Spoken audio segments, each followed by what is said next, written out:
All right, here we go. 6-1. So a lot of 6-1 is repeat of former stuff. And so that's why I want to get through this as quick as we can. But there was no way I could stay at home and feel good about you guys doing this without me here. So what we have is the data. We have 25 of you guys that answered this question. That's plenty of data. Looks like 9 have 0, 10 have 1. So by far, that's the most. This is, they call these just like what it was last chapter. Sorry, I thought I was there. Here we go. That's a probability model, right? If y'all guys remember from 5.1, a probability model does two things. It lists all the possible outcomes and the probabilities associated with it. You guys saw some questions like that on your homework last time. There may have been one or two on the test, but I don't think there was much because I knew it was coming up in 6-1. So this is a probability model. Let me go back to it. Where is it at? It's oh, it's up here. I need my glasses now. I've got issues. So I can make a probability model with this. Let me go. I'm going to throw this up here. Yeah, and then I'm going to take this pen and I'm going to choose that number right. Got it. Okay, got it. Probability model, if you guys remember. This is X, and this is the probability of X. And we got 0, and we got 1, and we got 2, and we got 3, and we got more than 4. Okay?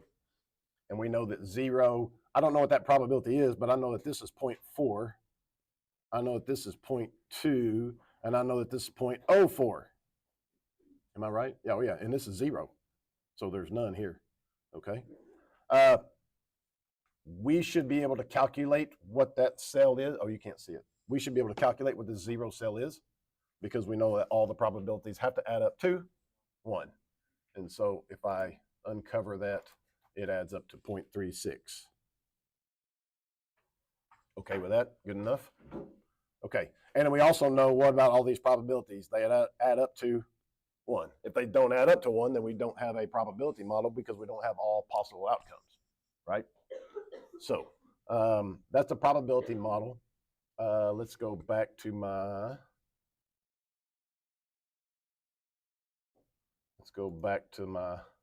come on. Oh, there it is. So list all the possible outcomes, yada, yada, yada. I'm going to toss a fair coin 3 times. This kind of goes with your notes a little bit, right?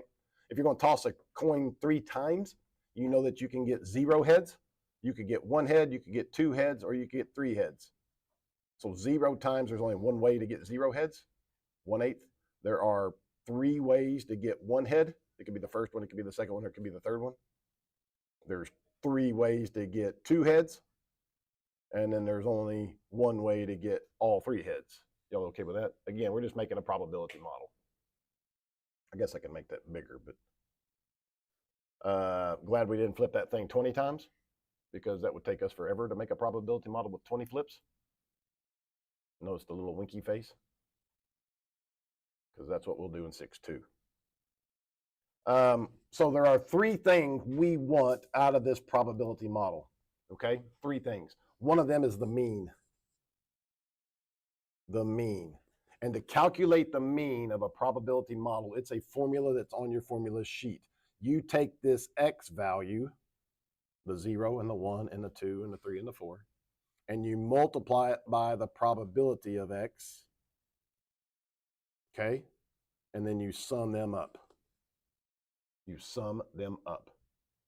So in this particular one, you would take 0 times 0.36 plus 1 times 0.4 plus dot, dot, dot. I don't want to write all of those down. AP doesn't want you to write them all down, but they do not want a naked answer. Fair enough? And so you would do all of that. Let me show you how to do that in your calculator. Where's my stupid mouse? Here we are. Okay, so stat, edit. Put your X values in L1. put your x values in L1, which was 0, 1, 2, 3, 4, or more. And then put the probabilities in L2, 0.36, 0.4, 0.2, 0.04, 0. Everybody okay with that? Beautiful. Now what you'll do is you'll go to stat. Oh, sorry, I'm bouncing all over the place. Stat, calculate, and you need one variable stats. I don't think Desmos does this. If it does, I don't know how. So the list comes from L1, but then if you notice below that, it says frequency. That's how often L1 occurs. So L1 occurs L2 times. And so you'll go down here to frequency list, bounce it down one, get down there. There it is. And that's your second key and your 2 key. Second 2, second 3, second 4. Those are L1s, L2s. And then when I calculate, bam, there gives me that X bar, 0.92. 0.92. What does that tell me? In the long run, or in the average of this classroom, there are 0.92 siblings at home. Good enough with that? And I know that there's not a single one of you that has 0.92 at your house, but you still answer it as 0.92. Y'all okay? Good enough? Even though there's nobody has 0.92, it's in the long run. So if I had 100 students, 92 of them would have one sibling at home. Yay? Good? That's the mean. That's the mean. That's the mean.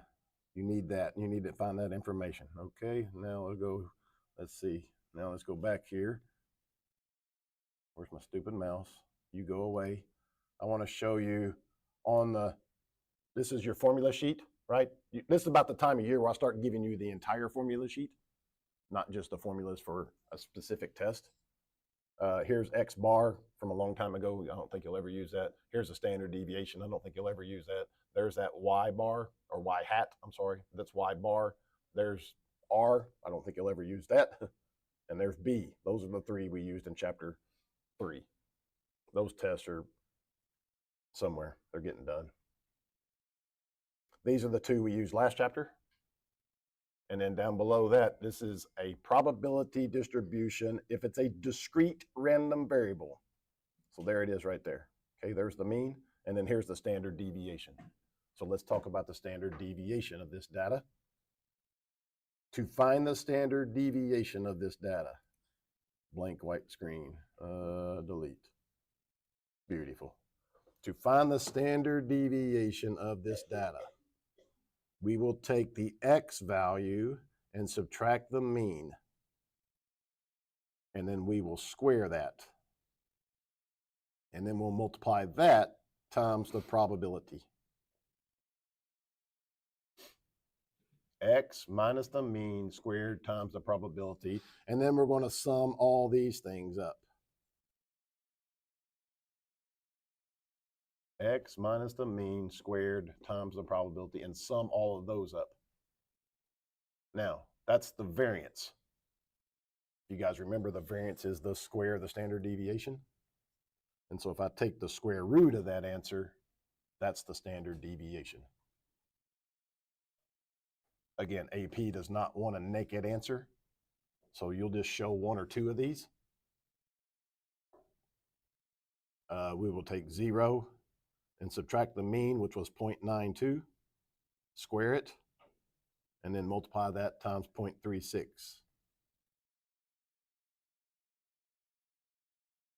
And then we'll add, and then we'll take 1 minus 0.92 squared times 0.4 plus dot, dot, dot. You do not have to write them all.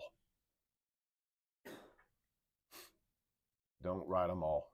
And then make sure we take the square root of that. And then we'll go back to our calculator, because you notice that our calculator also gave me the, where'd it go? Where you at? Where you at? Here. Where you at? Why are you not showing up? Calculator. Here. There you are. There's the standard deviation, 0.8447.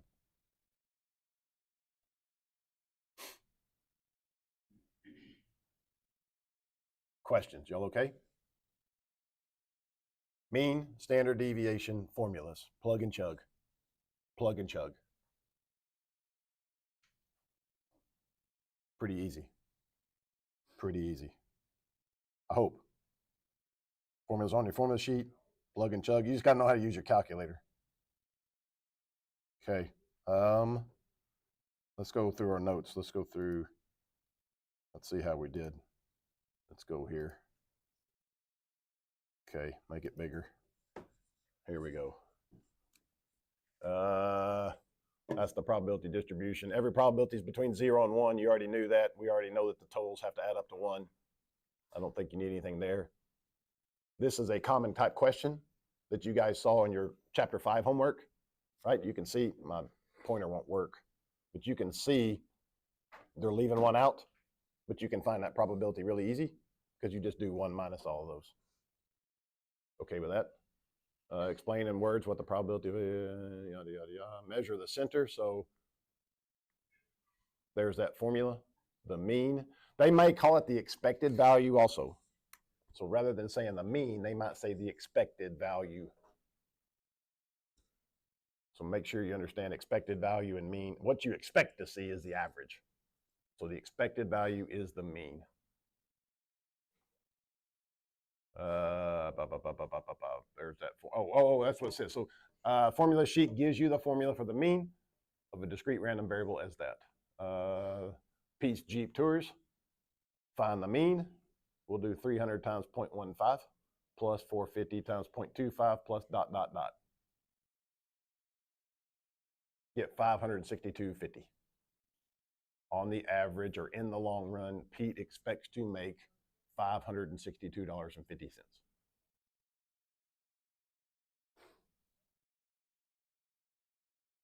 Question? Y'all good? Easy peasy? Histogram. Our histogram would be skewed to the right. I don't think you need to know how to make it, but I think as long as you know what it, where's all my, I got too many dang windows open. Where's my mouse? Here it is. Go back over here. Go here. Right? Zero will be the highest. The next will be 1. The next will be 2. And then the last would be 3. It would be skewed to the right. Okay with that? Let's go back. Sorry. Here, nope, not there. I need to go here. Nope. There. Click. If the mean is a non-integer value, but you report it as an integer, you will not get full credit. Even though it's discrete data, right? It's discrete data, just reported as the decimal. Median. What percentile is a median? Not a trick question. What percentile is a median? 50, right? So in our data,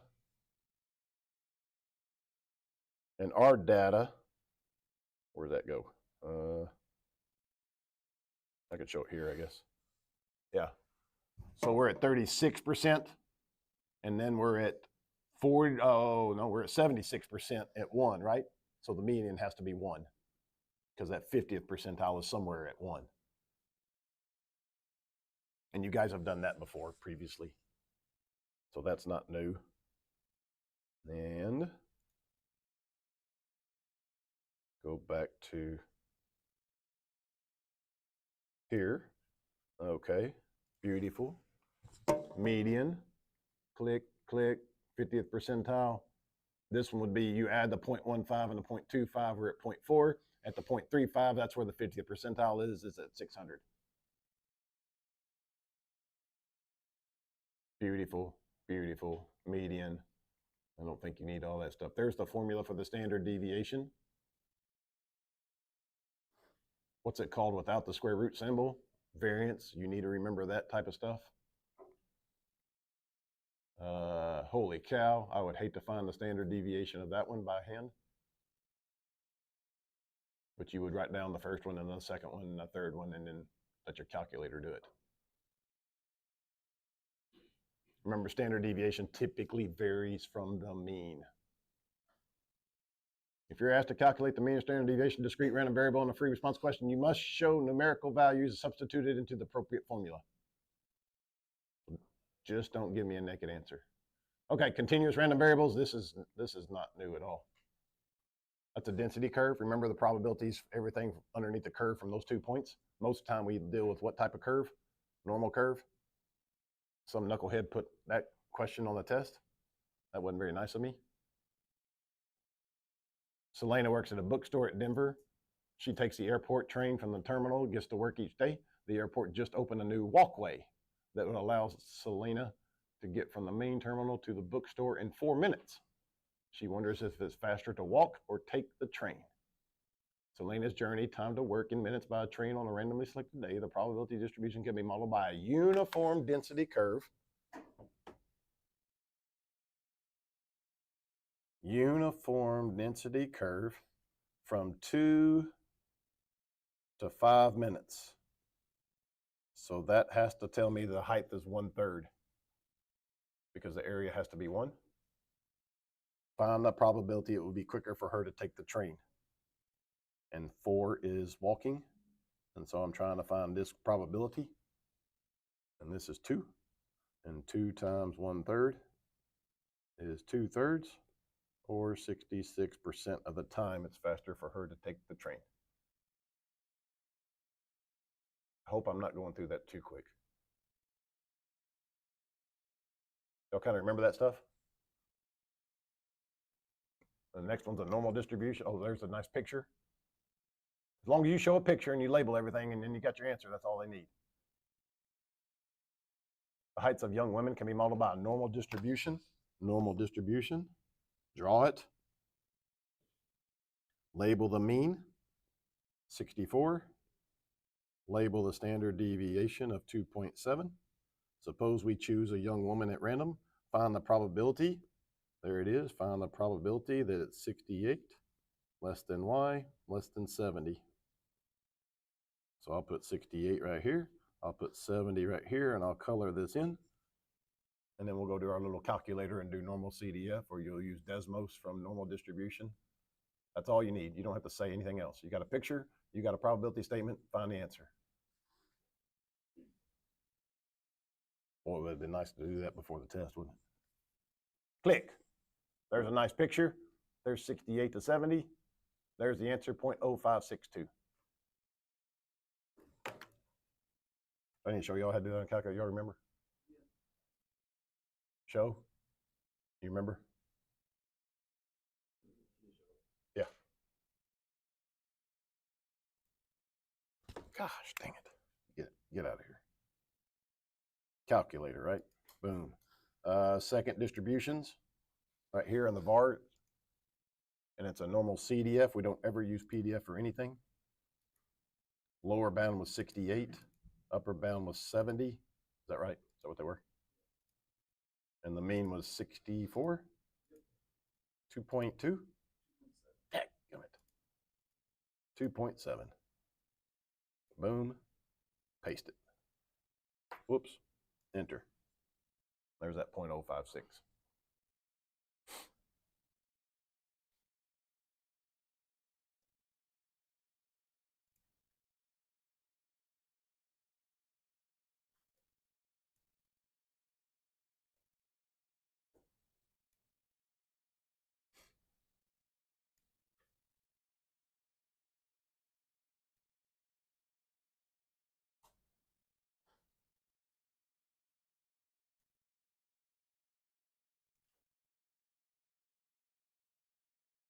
This one's better. Except I don't know how to get there. Oh, I got to use this. Distributions, enter. It even does uniform distributions. TI won't do that. There's a normal distribution. Mean was 64. Standard deviation was 2.7.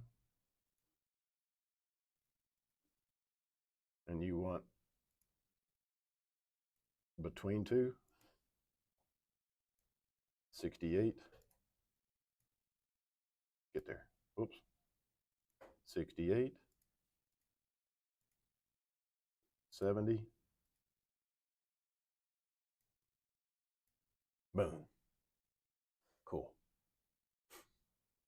Desmos does pretty close to the same thing as that. All right. Clicky, click, click. Clicky, click, click. Where am I at? Where'd it go? Nope. Where'd it go? Here. Here.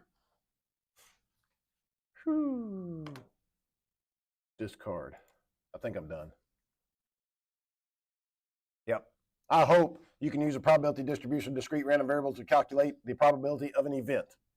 1 minus rest of those. Make a histogram to display the probability distribution of a discrete random variable and describe its shape. I don't think you have to make it to describe its shape. You probably can look at it and describe its shape. Calculate the mean, calculate the standard deviation, and then find probabilities. You bet. Homework should be posted. What time is it? 47? Yeah, it's posted. 6-1. Is that what you want? What do you want? That one?